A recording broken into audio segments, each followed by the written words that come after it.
But why don't you describe it for listeners? Yeah, so it reveals the source of self-limiting beliefs.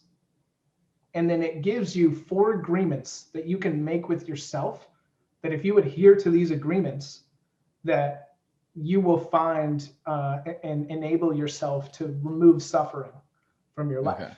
right? Because at the source of our experience is our interpretation of uh, whether or not this is serving me or whether or not this is making me suffer, Mm-hmm. right? And so by analyzing these agreements, and I'll read them right here, just and then we can chat about them. But the first one is be impeccable with your word, right? With And your this kind of word? You say word or work? word.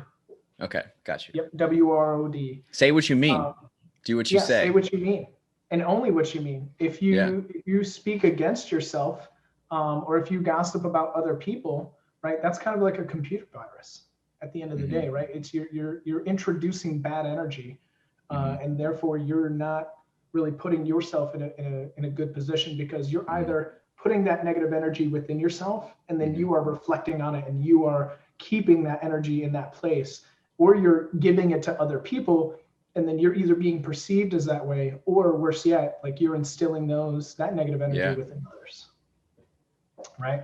Mm-hmm. And then there's don't take anything personally, which I Ooh, that's a hard one for a lot of people. that is the For toughest. everybody, really. That is the Yeah. toughest one, because there's so much in our brains, right? That when we're, sitting here looking back at you, like, I didn't start my day off today that well, right? Okay. My energy wasn't there. I was still excited to come here and to talk to you, and to have this experience.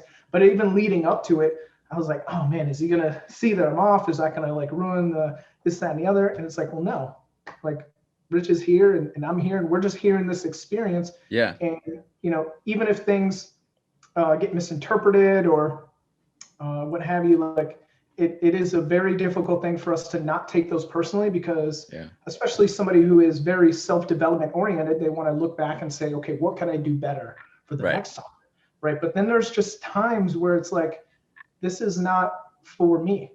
This is not the Mm-hmm. energy that I need to take on, because that's coming from somebody else, right? Yeah. And whether that's somebody expressing their, how much better at gaming they are than you in the chat room, right? Or something like that. Like, just don't take that energy with you throughout the day. And I think that's probably been one of the most important ones for me, and especially just hearing your reaction to it as well, is just kind of like, man, that's a tall order, right? Yeah. To do that. And so it's just interesting how this is a short book too. I encourage everybody. I mean, it's less than 150 pages. Okay.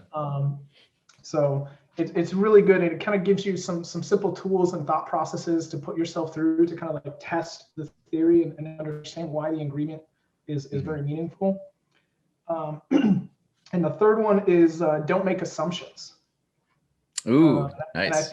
I think that is the toughest, the second toughest one, for the reasoning that you're constantly gaming out, right? Like, okay, I just met this person. I'm really excited about them. I'm going to take them on this date. And then you have this date experience, and they're like, oh, well, are they interested in me? And are they, you know what I mean? It's like, you kind of game with yourself a little bit. Yeah. Because you want things to be successful. Mm-hmm. But when you make those assumptions, or when you create these validations in your mind, then you're assuming, right? And so some people look at those as like, oh no, I've already thought about it. And it's like, okay, great, but have you checked with that individual? And it's like, right. well, no. Right? So and so many times, whether it's a personal tiff that somebody has with somebody, or whether it's somebody trying to establish a new relationship, or trying to interpret why my manager treated me this way with this workload, or what have you.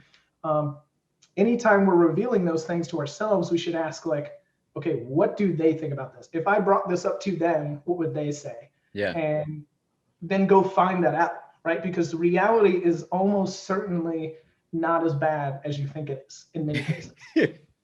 Yeah, it's true. What's the last one? So the last one is always do your best. Okay. And I think this one is important for removing suffering from a proactive perspective, because and an example that I used earlier of like, hey, I didn't have the best morning this morning, and so I was kind of nervous about coming into this. But I always know that whenever I'm in a new situation, I'm still trying to do my best. I'm the best Johnny that I can be right this moment, right? And so if you did your best, then you have nothing to be sorry for. But when you withhold, right, something from somebody, or like if you see somebody crossing the street, you know what I mean, and they're about to get hit by that bus, and you don't reach out and grab them by the neck and pull them back, then you didn't do your best in that particular moment. And you might look at that situation as like, wow, that was an opportunity that I could do better, right? And so when you start taking more of those opportunities to do your best, and to just also forgive yourself for the times where you're not at your best state. And I think that's the toughest thing for people to do sometimes, because even though we always want to do our best, we're not, I mean, the times that we are in our peak is like 1%, right? We're not computers. We're humans. Right? We're on computers. I'm halfway through a meal, or the last thing I ate was too spicy, and now it's making my stomach feel weird. Like, it's there's always something going on that's taking our attention away, or that's kind of bubbling up for us, or maybe something at work, maybe something, oh crap, I got to pay this bill, and that means I'm not going to be able to get Christmas gifts in the manner in which I wanted to, and what have you.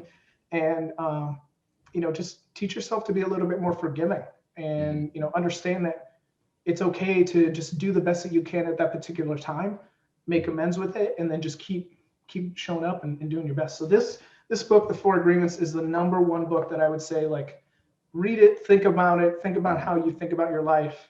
And I would argue that approach is an interesting one. And it comes down to, with anything, right, it's either effective or not effective, right? Some people are very effective with taking on astrology, and some people don't really think that's effective for them. So